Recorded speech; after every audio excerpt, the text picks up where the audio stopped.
Ma. John had waited 73 years to feel truly seen. And it happened on an ordinary Thursday morning in San Diego. She sat in the bleachers at the Marine Corps recruit depot, her hands trembling slightly as she clutched her purse, watching hundreds of young men and women in crisp dress blues prepare for their graduation ceremony. Before we continue with Margaret's incredible story, I want to know, where are you watching this from right now? Drop your location in the comments below because this story is reaching hearts all around the world. And I love seeing our global family come together.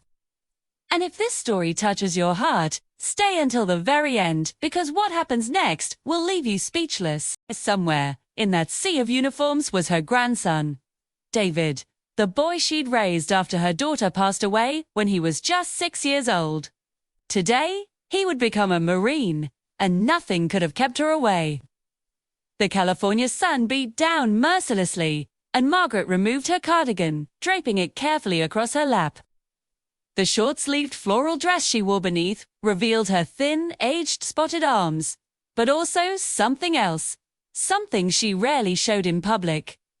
On her left forearm, faded but still visible, was a tattoo of an eagle, globe, and anchor, the unmistakable emblem of the United States Marine Corps. Below it, in script that time had softened but not erased, were numbers 1950 to 1954. She barely noticed when the ceremony began, the crisp commands echoing across the parade deck. The synchronized movements of the new Marines filling her with pride and something deeper, something ancient and bittersweet. But then she felt it, a presence beside her, someone standing very still. She looked up to find a USMC commander, his chest covered in ribbons, his face frozen in an expression she couldn't quite read. His eyes were fixed on her tattoo. The silence stretched between them for what felt like an eternity. Other families chatted excitedly around them, but Margaret and the commander existed in their own bubble of suspended time. Finally, he spoke, his voice barely above a whisper. "Ma'am, that tattoo. Where did you serve?" Margaret's throat tightened. She'd spent decades keeping this part of herself hidden, not out of shame, but out of exhaustion from explaining. From fighting to have her service recognized. "I was a Marine," she said simply, meeting his gaze. "Served in Camp Pendleton, then overseas, attached to intelligence operations in Korea. Though they didn't call us Marines back then. We were women Marines, as if we were a different species." Now, pause for just a moment. Can you imagine carrying a secret this powerful for 70 years? Think about Margaret sitting there, probably wondering if anyone would ever truly understand what she sacrificed.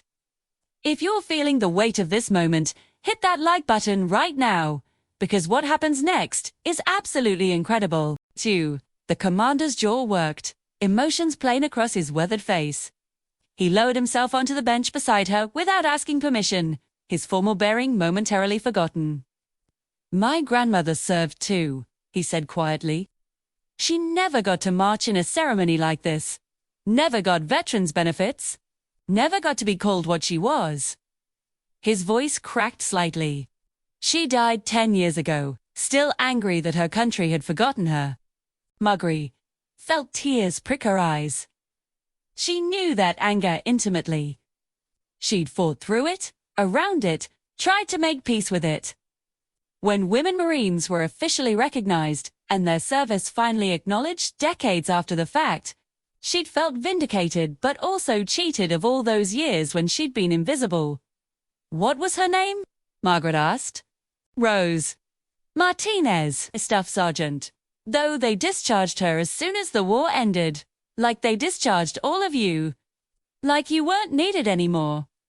The commander's hands clenched into fists on his knees. "I joined the cause partly for her, to finish what she started. But I never got to tell her what it meant.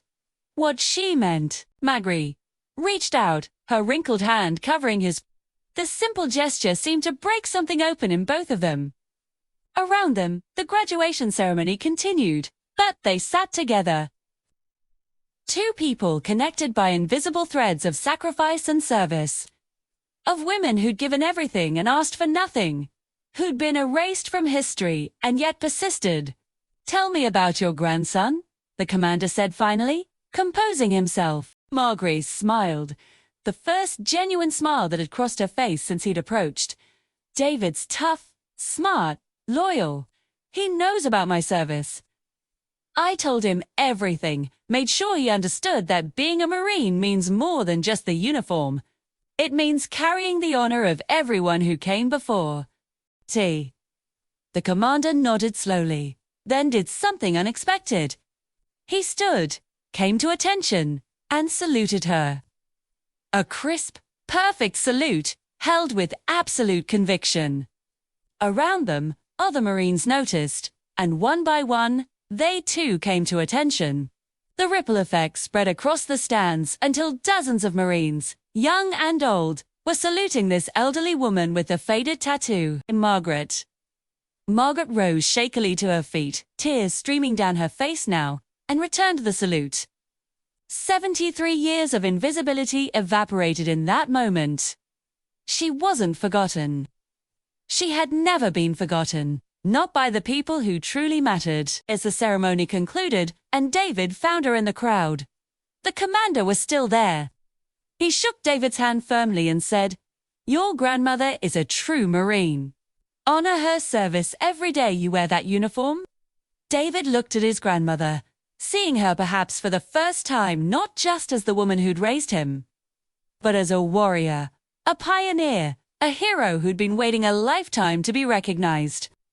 He wrapped her in his arms, and she finally let herself cry, not from sadness, but from relief, from gratitude, from the overwhelming grace of being seen. You know, there are so many Margarets in this world. People who've sacrificed everything, who've served with honor, who carry stories that deserve to be told. Maybe it's your grandmother, your mother, someone in your own family whose courage has been overlooked. This story reminds us that it's never too late to honor those who came before us, to see them, really see them, for who they truly are. If Margaret's story moved you, if it made you think of someone special in your life, do me a favor, share this video with them. Let them know they matter. And please, subscribe to this channel so we can continue sharing stories that celebrate the unsung heroes among us. Together, we can make sure no one's sacrifice is ever forgotten. Thank you for being here, and remember, every person has a story worth telling.